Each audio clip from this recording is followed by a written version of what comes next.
I'm going to bring to the stage somebody who inspires me a lot and who is one of my favorite poets. Give it up for James Minnis. I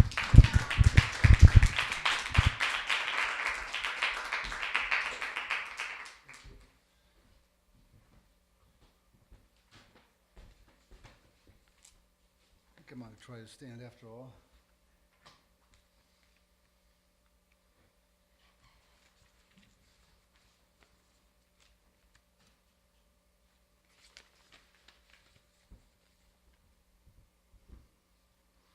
Hello. I'm dead. How dead are you? None of my business. Hamlet's getting problematic.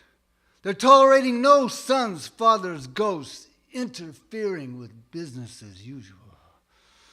No playing with the minds of the sentries stationed along the great rational wall. Looking over, padded shoulder of a pleasant-smelling professional woman on a crosstown bus, reading how money became as fluid, as abstract as the spoken word, as in the beginning, uttering creation, how plastic became flesh. The people are not human.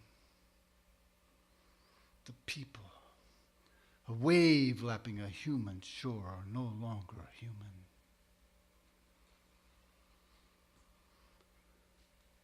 Believe me, Bernardo, no matter how hard or how long you stare at nothing, nothing is still nothing.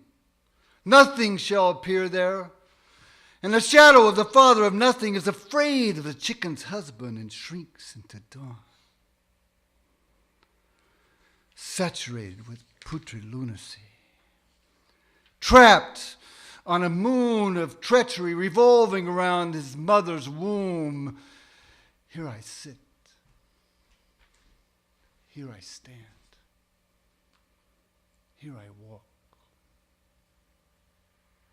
I'm sitting here in judgment of myself, standing in defiance as I walk away from the whole thing. I sit silently on my noise. Fuck off! What difference does it make? I'm all humanity. I don't need anybody. I can't wait to get the hell out of here. Mine, not mine. That fast. Mine again. Mine, not mine. But a line without dimension belongs to me permanently. I yearn.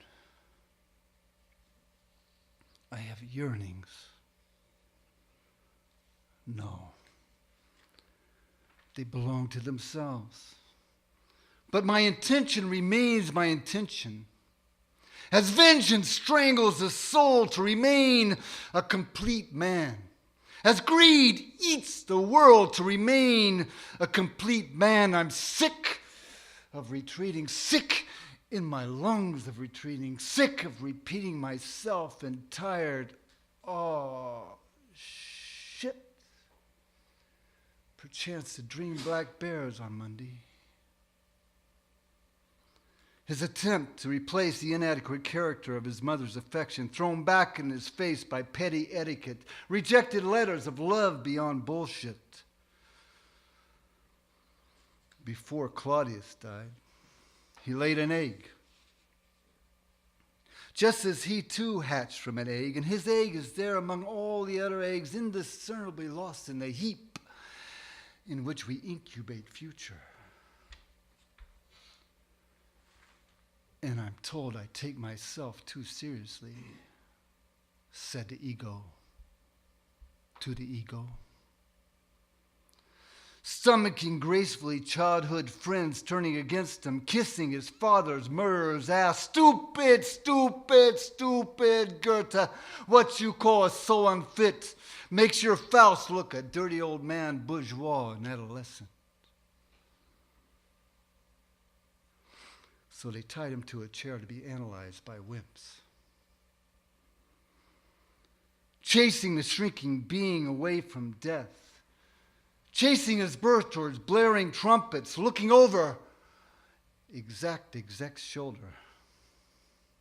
Fresh in her mid to late 30s, approximately 6 p.m. on Friday, reading an article concerning dilemmas of bright people who think too deeply, thus complicating decisions with too broad an understanding of the issues at hand, and what the article terms Hamlet complex.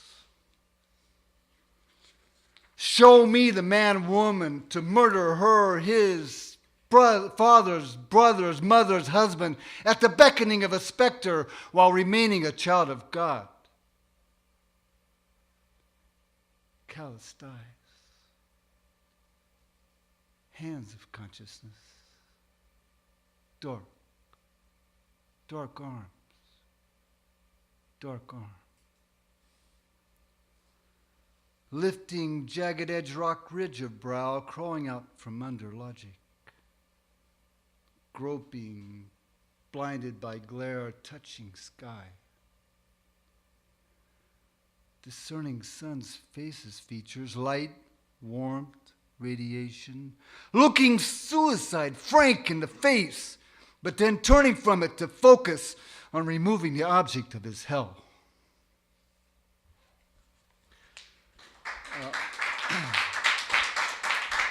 That was the first poem that Noah said he read by me, so that's why I chose that one to read. It's about my interpretation of Hamlet. This next poem is about a mass killing that happened on a playground around 1989 when it was still kind of a new thing. I mean, it wasn't. Since then, it's sort of become part of our culture, but it was inspired by that.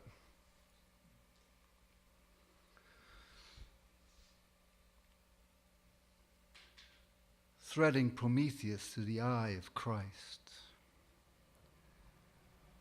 Repairing tears and frays in a cloth draped over a body in a coma. But what's to be done for the body itself? Too heavy to lift from dream. Its IV sucking earth into anemia. Billions of cells, and each cell weighs on the average over 100 pounds. His consciousness shattered, struggling to piece the angel together. An involuntary system keeping its tissues from dissipating.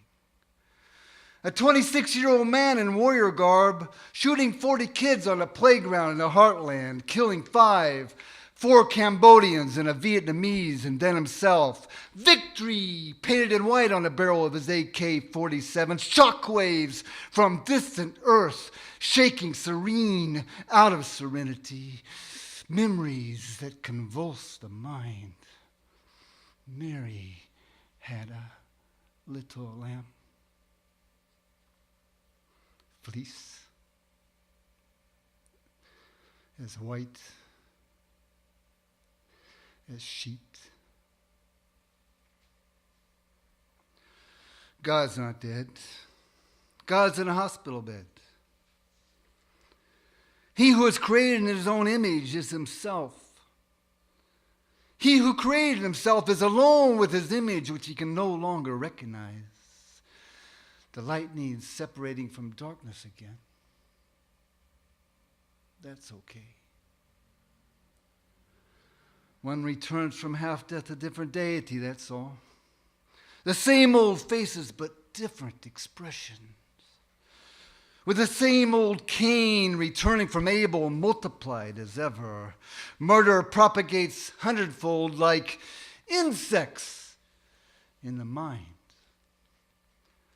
And lives short lives like insects in the soul. Birds lay weak eggs eating these insects. And he is what his image eats. Digestion is his sole form of forgiveness, and his image eats all the bits of shrapnel conscience, from the brain of the dormant body too concrete to lift from feathers. His brain, and not his brain. my brain,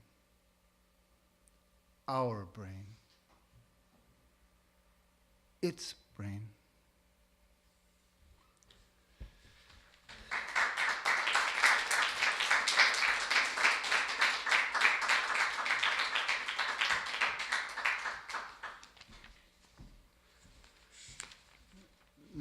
Those two poems were from my sixth book. These next two poems are going to be from my seventh book. Both next two poems were inspired by the death of my mother.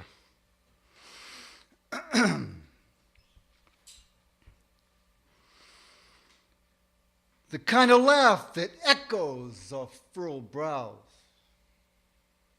Yeah, well, okay. The kind of laugh that if you tape its mouth shut, its ears start laughing. The kind of laugh that predates the invention of my upper lip. The kind of laugh that melts silver crucifixes into ball bearings for roller skate wheels. The kind of laugh you can put on your head and go out in the rain and buy cigarettes from a sweet Indian man with a wife named Kanaki. The kind of laugh that stole my blanket in the middle of the night. The kind of liquid you fill your glass with. The glass grows arms, then legs, gets up, and walks out the door. The door also grows legs and follows the glass. No. I don't know where they go. The kind of pill you swallow is an antidote for falling from grace. The kind of dog you can toss in the air and it disappears. Poof, roof. Take the hairiest coconut you can find, crack it open, drink some milk. The kind of laugh that fell from the sky and landed in a bowl of soup.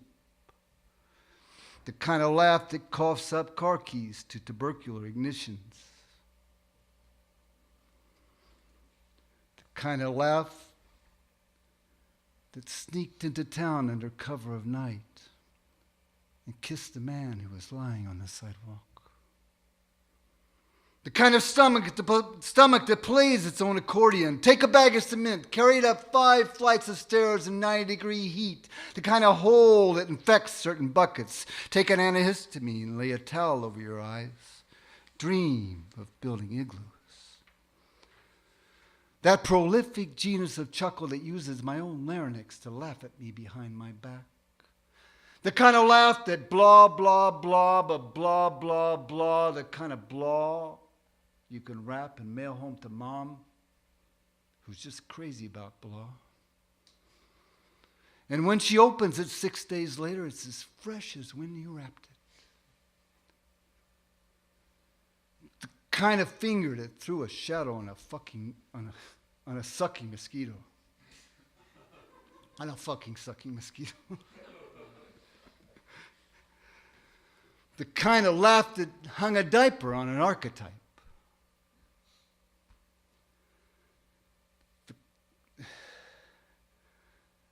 The kind of laugh that imitates tadpoles. It looks like glue, smells like glue, and yes, it even sticks like glue. The kind of knife that stabbed a tomato. Don't worry, it survived. And everyone politely ignored how their sandwich was shaped in the image of hunger. The kind of laugh that none but the cow saw hidden in the crabgrass. The kind of scratch with Novocaine cat claw. The kind of eye that looks up at windows. I just remembered I left out one line. I think I left it out on purpose, but the line was the kind of mom who just happens to be dead. I left it out. Right now, I am thrilled to get to hear one of my poems read by this amazing poet, Noah David Roberts.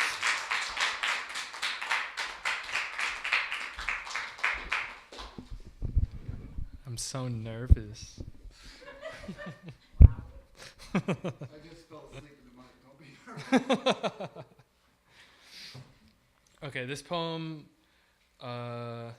is one of my favorite poems by Jamie, and I'm really excited to be reading it, so here we go. Lights out. Curtain lit from behind, from outside, from next door, bare bulb, some faceless human haze. The slight breeze making flesh of it, the tissues and 4-year-old skull, the consciousness of the 50-year-old house, the room's corners bury their dead.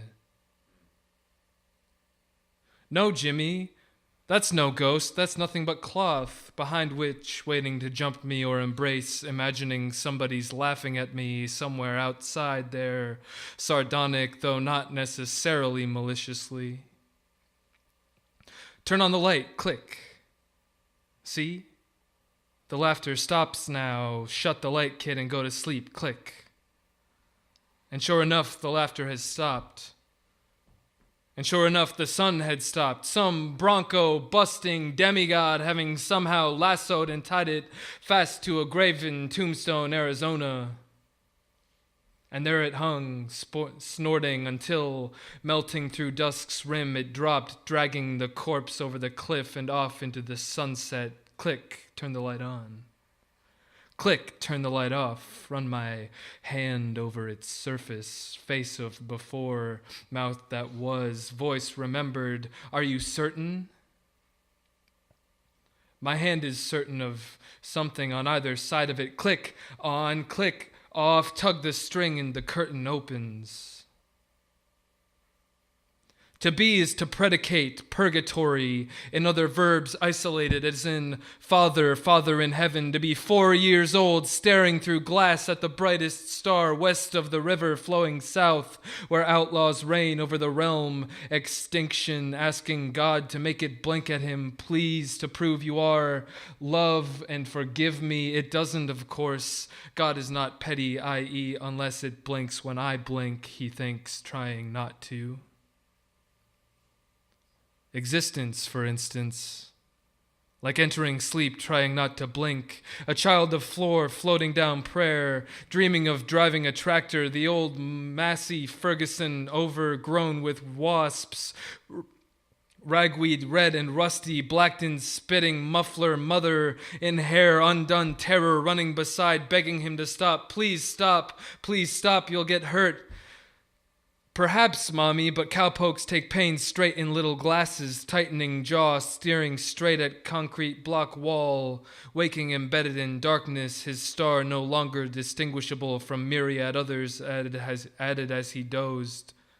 But they're all seemingly winking at him now, and this sky's a woman, not a man, and some smelly, sex-starved prospectors raising her dress, grabbing her ass, smooth, cool, round, gold-dusted buttocks in lust, to be in lust, to be, for instance, 2 beads, 2 checkers crowned, 2 angry black discs on red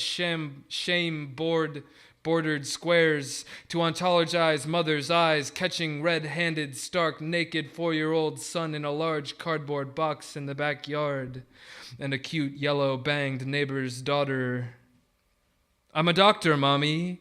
Doc Holliday. I'm a surgeon specializing in plump little fannies and mysterious folds. You get those clothes on, buddy, fast, bump, bump, and get out of that box, bump. Trapped in a moment no bigger than a box, shuffle, red on a black square, jumped. Just a minute, Mommy, I'm coming, grabbed, jerked, shirt collar shook. I'm ashamed of you, squeezed through her small teeth, crooked, and 9 hours later still wedged in the head, 4 sizes too small for it. Meanwhile, back at the bed and all along, the curtain's been sucking, reabsorbing the lost emotions, scattered by the light and regrouping into one vindictive being. Being as in being of being cut out of time, anesthetized and laid prostrate before a hollow, heartless beast, older, less forgiving than death, featureless, undulant, and wholly resolved, and wholly the product of a 4-year-old conscience, whose words are borrowed. I'm ashamed of you, whose voices echo. I'm ashamed of you, click. Scatter, click. I'm ashamed of you. He cries or tries to cry. I'm ashamed of you. To prove he is, loves, and forgives himself. I'm ashamed of you. For the spurs on his boots, for his toy six-shooter that annihilates. I'm ashamed of you. At a finger's whim. I'm ashamed of you. I'm ashamed of you. I'm ashamed of you. His ears becoming saturated, clump, crumble, slide over, precipice. Oh, shit. Precipice, thud on the floor, pressing fists into temples, listening for the tears to come cascading over guilt. And here they come, but from below, serenely, groundwater rising through the basement floor, and up the stairs come mother's feet padding, stopping by his door. Then entering, approaching his body, her full blast love, almost hurting, helping him back into bed. What happened? Did you fall out of bed? Yes. Are you hurt anywhere? No. Then what's wrong? Why are you crying? I don't know. You know Mommy loves you. Uh-huh. You're not worried about that silly curtain again? No. You know there's no such thing as ghosts, don't you? Uh-huh. Then what's the matter? Nothing. Nothing? Yeah. Nothing. Thank you.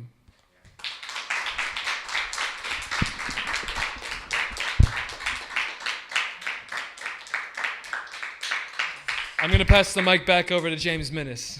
I've got three more. I'm going to read some newer poems now, so I'm not that much shorter than you, Noah. Thank you, by the way. How do I get this to go back up? There we go. Okay, I got it. I might consider wearing my glasses since I lost my space on the last one. I don't really read it. I don't wear them except for reading. But anyway, this next poem is from Book 9. My next two poems are from Book 9. This next poem was inspired by photo music, which I'm a big fan of.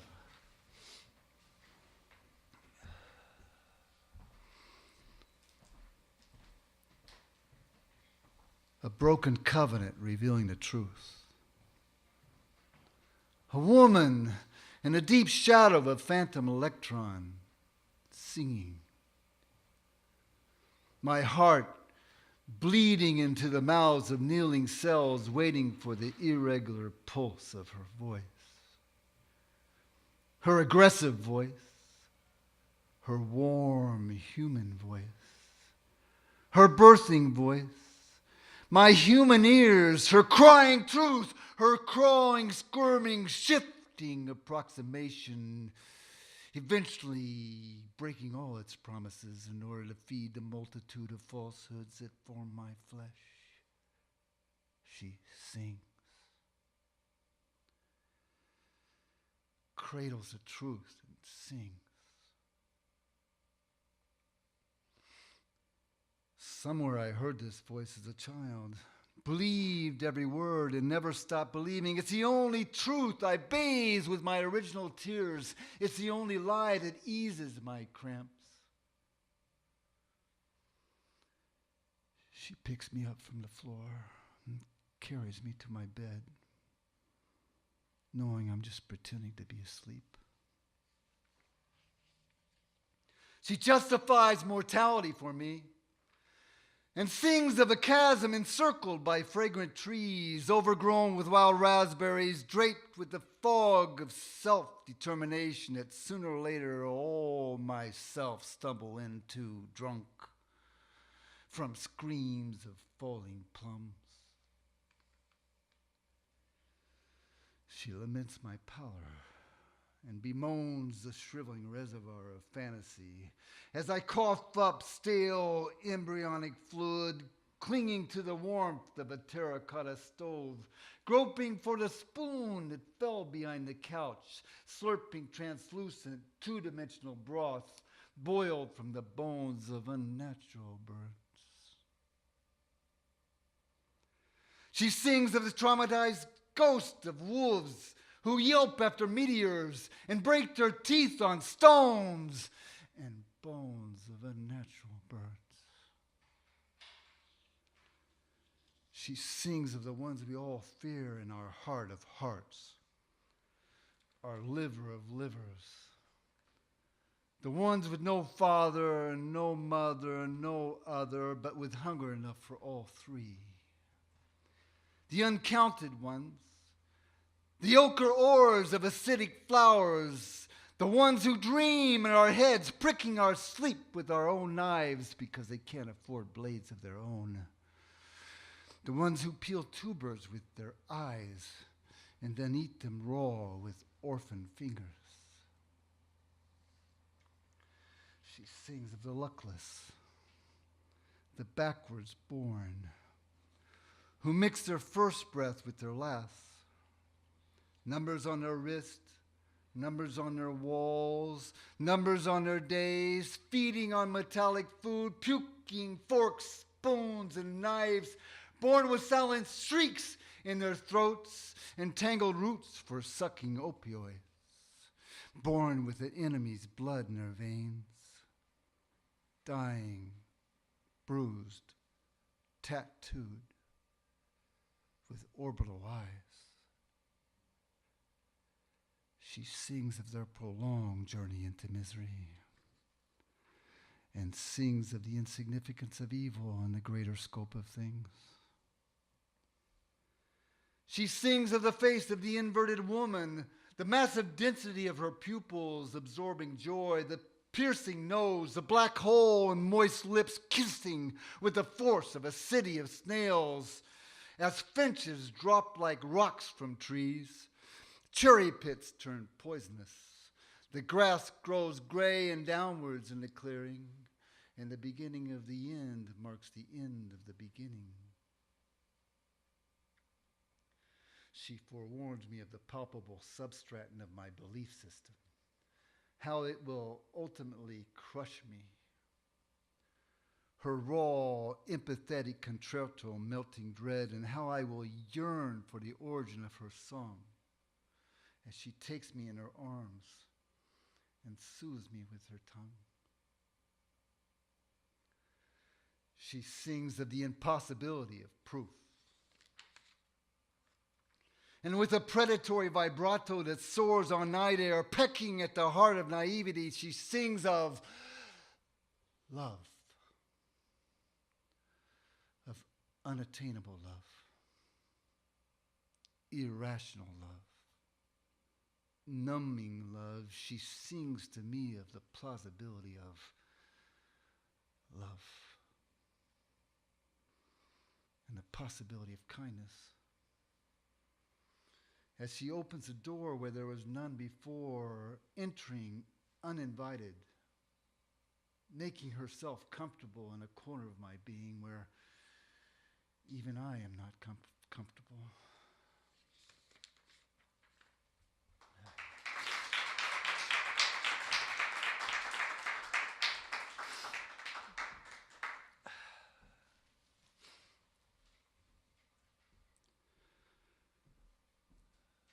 Anonymous me. Me with no I. I without an M. Happiness without handles. Pain without hands. Printless, pointless, graspless digits. Anonymous me. Synonymous you. Magnanimous, who cares? Unanimous, nobody, but anonymous me. Me without a cause. Me for no reason other than me. Me without words, wordless me. Me who disappears into the night of me. Me who isn't missed. Me who walks right through me. Me who isn't dying, not yet at least. Me who can't be born. Me who will never be me. Anonymous me who will never be me. Son of mindless urges. Father of my own emptiness. Me in awe of edgeless shadows thrown by insignificant obstructions. Thrown by me. By anonymous me. Erroneous me. Invisible me. Eternal me. Anonymous me. Me who suffers from thirst. Me who drinks too much. Me with a newborn baby in my mind's eye laughing. Me full of shit. Me who'd rather be a newborn baby in my mind's eye laughing. Me full of shit. Anonymous me. Me of vacant dreams, me of crippled fantasies, me with a hollow soul wanting. Me waiting for you. You who lives in another world, in another time, in another idea. You synonymous with all the other yous. A synonymous, anonymous you. A you without an R without an object. No R, no M, no anonymous M. An M without an I without a thou, even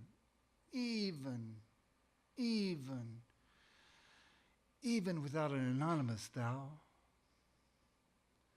I who lived anonymously, I who married anonymously, a happy and anonymous you, smiling, beautiful, faceless, anonymous you. A you in love with anonymous me. A you in love with anonymous me. A me lost and a you lost in your love for anonymous me. An extraneous me. An impertinent me. A desperate me. A desperate to be pertinent me. Sorry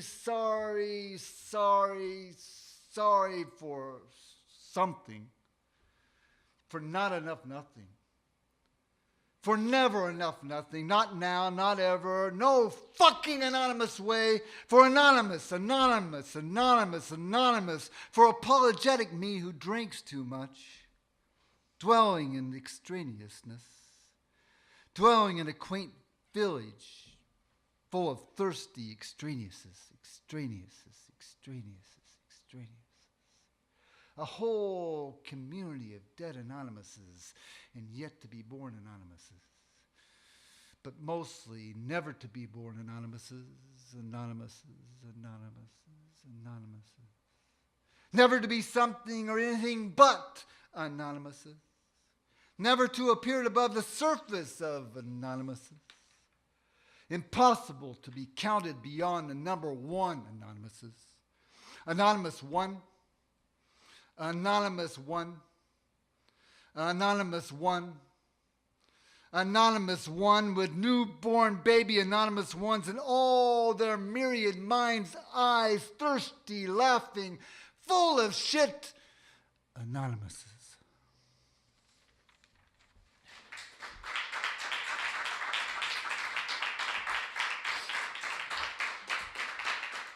Thank you.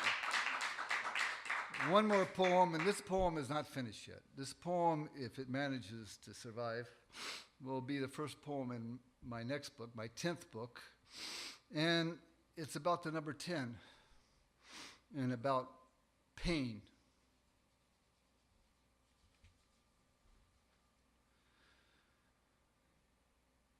Ten strangled cries in the night. 10 trees falling silently in 10 dreams. Tranquility infested with the number 10. Numbers 1 through 9 nibbled away by 10 rodents in thick shadows. The number 10 scratched into plaster walls by 10 fingernails. A chariot sweeps low, below the cloud line. Pulled by 10 sweaty horses and driven by a shrieking child, eyes scorched by fire of hysteria, 10 tightly folded sheets in the shape of black crescent moons under swollen eyelids. Is it raining? 10 piercing alarms sounding deep within a heaving chasm. Yes, raining tens, 10 tens, 10 tens of 10, 10 naked one-dimensional women in one body of 10 pains, stretched until it's ready to snap, razor thin yet twisted malice. It doesn't snap. Who's there? Someone must be there. Someone must have reached the epicenter. 10 bulging eyes in one head, 10 pathetic groans, 10 convulsing larynxes, one bed, one endless, dark, drenched pavement of stressors. Is it raining? 10 clapping hands of death, 2 ears, 2 eyes, 10 tumors, and 10 skies. Walking on flesh, bruising, layering trauma. Each step escalating cruelty, treading upon fascia, upon raw fibrous tissue, upon the original pulse, upon spazzing muscle bellies, strewn with gravel, cow dung, and bleeding plums, spitting wet blankets over shivering stones, the bottom line. A shadow thrown by a downer-humped woman clad in black, headscarf to flip-flops, lugging plastic bags full of empty vessels. Scuffing her heels down strata balastiere, stepping on veins, dirty blood coursing towards the end of the breadth of tolerance. Is it raining? 10 exploding roosters from the crushing side of the crushing valve, 10 disintegrating faces, 10 faceless ashes drifting on sparks at 5 till 5 by the clock in the atrium of the Basilica. Who's there? The tunnel light's insufficient and strobing red. Someone must be there. Someone must be there. Someone must be there. Someone must be there. Someone must be there. Someone must be there. Someone must be there. Someone must be there. Someone must be there. Someone must be there.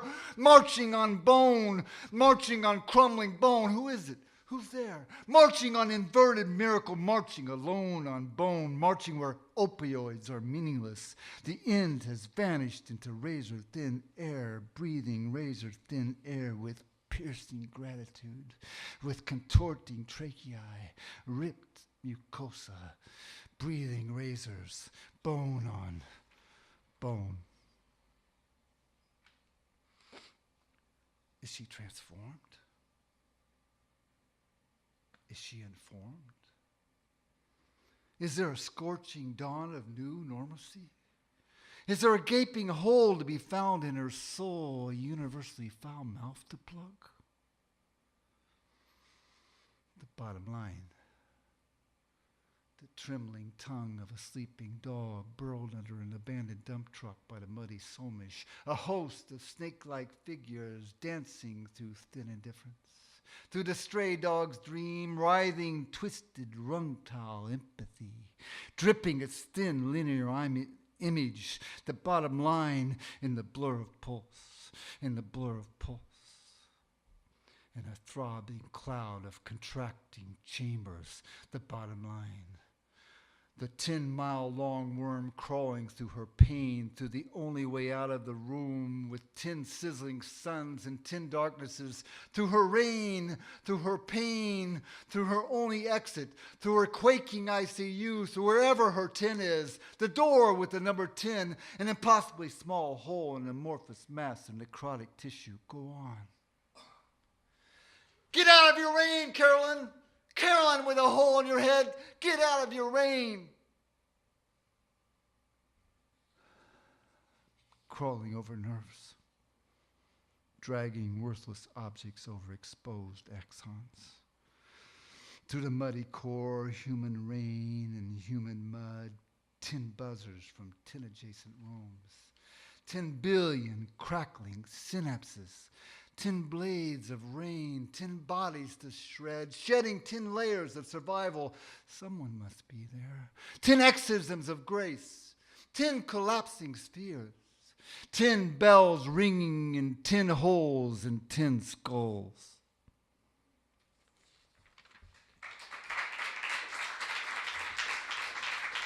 Thank you. Thank you, man. Keep it going for James Minnis, everybody.